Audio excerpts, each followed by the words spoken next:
I met him at a birthday party. It was my best friend's party, and I almost didn't go. But I'm glad I did, because that's where I saw him standing near the snacks smiling. He wasn't the loudest person in the room, but something about him made me curious. We started talking about music. He liked the same songs I did. "You like old love songs?" he asked. I nodded. Yes, they feel real, like they come from the heart. He smiled. That's rare these days. We laughed. It felt easy. The party ended, but I didn't want the night to end. He asked for my number. "Maybe we can get coffee sometime," he said. "Sure," I replied, trying not to smile too much. That night, I went home feeling light. I kept replaying our conversation in my head. He messaged me the next morning. "Good morning. Last night was nice." From that day on, we talked every day. He was sweet, funny, and always knew what to say. He called me Sunshine because I smiled a lot. And I started calling him Cloudy because he wore gray sweaters. We had little jokes, silly nicknames, and late-night talks. He asked me about my dreams, my fears, and my past. No one ever asked me that before I said, "Well, I care," he replied softly. I believed him. Why wouldn't I? He made me feel special, like I was the only girl in the world. Our first date was at a small coffee shop. He wore the same gray sweater. "You really like that sweater, huh?" I teased. He laughed. "It's my lucky one." We talked for hours. Time moved so fast when I was with him. He listened to me like every word mattered. And when I looked into his eyes, I saw safety. "I feel like I can be myself with you," I told him. "That's how it should be," he said with a warm smile. We started seeing each other more often. Walks in the park, dinner dates, movie nights. One night it rained while we were walking home. He took off his sweater and put it over my head. "You'll get cold," I said. "I don't mind. I just want you to be warm." I felt like I was living in a movie. Every moment with him felt magical. He sent me good morning texts and voice notes saying "I miss you already." Sometimes he surprised me with little gifts. A flower, my favorite candy, a note that said, "Just because." I started falling for him, fast and deep. One evening we sat on a bench by the lake. He held my hand and said, "You make everything better." My heart melted. I wanted to say "I love you," but I waited. "I'm scared," I admitted, of what he asked, of falling too fast, of getting hurt. He squeezed my hand. "I won't hurt you, I promise." And I believed him, because everything he did felt so real. He met my friends. They liked him. "He seems nice," my best friend said. "Yeah, he is." I smiled, but a part of me, a small, quiet part, started to wonder, does he feel the same way? It started with little things. He stopped texting good morning every day. Maybe he's busy, I told myself. People get tired, right? Then he took longer to reply, sometimes hours, sometimes a whole day. "Sorry, I forgot," he would say, but it felt different. He didn't ask how my day was anymore. And when I told him, he seemed distracted. "Are you okay?" I asked one night. "Yeah, just tired," he said without looking at me. The warmth in his voice was fading.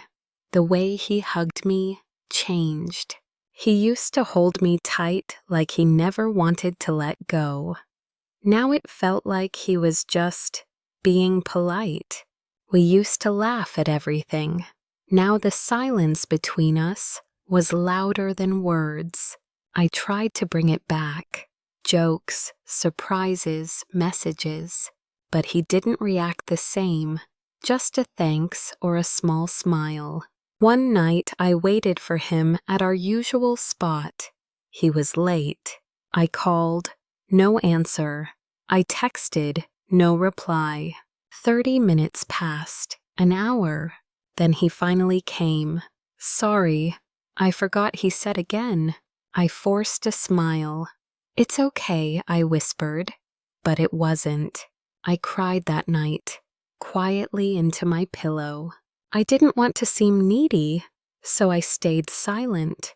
But inside I felt something breaking. A voice inside me whispered, "This is not how love is supposed to feel." I couldn't hold it in anymore. One night I asked him directly, "Do you still want this?" I said, voice shaking. He looked away. There was a long silence. Then he said, "I don't know." My heart dropped. "What do you mean?" I whispered. He sighed. "I thought I did, but things feel different now." I stared at him, trying to understand. Was any of it real? I asked. He didn't answer. That silence was louder than any words. It told me everything. He didn't fight for me. He didn't say, "Let's fix this." Instead, he said, "I think we should take a break." A break numb. This was the end. I felt numb, like I was disappearing. "You promised you wouldn't hurt me," I said, tears in my eyes. He looked down.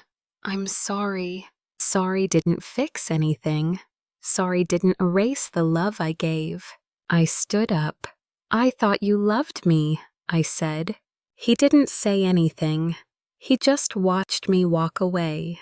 That was the last time I saw him. The boy who once called me Sunshine. I waited for a message, a call, something. But it never came. He was gone, just like that. I cried for weeks. I blamed myself. Was I too much, too open, too fast? But deep down I knew. I gave love, and he didn't. He liked the attention. He liked the feeling. But he never planned to stay. He never loved me. And the hardest part, I saw it too late. I deleted his number, but I still remembered it. I blocked his profile, but his face lived in my mind. Every corner of the city reminded me of him. The coffee shop, the park, the bench by the lake. I avoided those places, but memories found me anyway. A song on the radio, a smell in the air. Everything brought him back, even when he was already gone. I wrote a letter I never sent. I needed to say goodbye, even if he'd never read it. "Dear you, you made me believe in love. And then you broke that belief. You made me feel special, and then treated me like I was nothing. I gave you my time, my heart, my everything, and you gave me silence. Still, I don't hate you. I hate how much I loved you. I hope you find what you're looking for, but I won't wait anymore. Goodbye, me." After I wrote that letter, I cried one last time. Then I stood up and took a deep breath. It still hurt, but the pain wasn't controlling me anymore. I looked in the mirror, and for the first time in weeks I smiled. Not because I was happy, but because I was healing. Love didn't destroy me. It taught me. It showed me how deep I could feel, how strong I could be. He walked away, but I walked forward, and that's the real goodbye. Maybe he didn't love me. Maybe he just loved the idea of me. But I know now. I loved with all my heart. and that means something, even if it didn't mean anything to him. It's okay to feel, it's okay to fall, and it's okay to be wrong, because that's how we grow.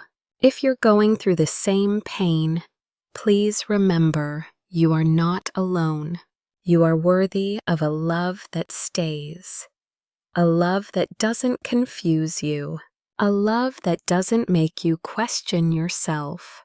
Someday it will find you. Until then, love yourself first, because that love will never leave. I thought he loved me. I was wrong, but I won't stop believing in love, just not his. Thank you for listening. If this story touched your heart, please like, comment, and subscribe for more emotional English stories. You're not alone in what you feel. Let's heal together, one story at a time. What's your story? Share it below. We're here to listen.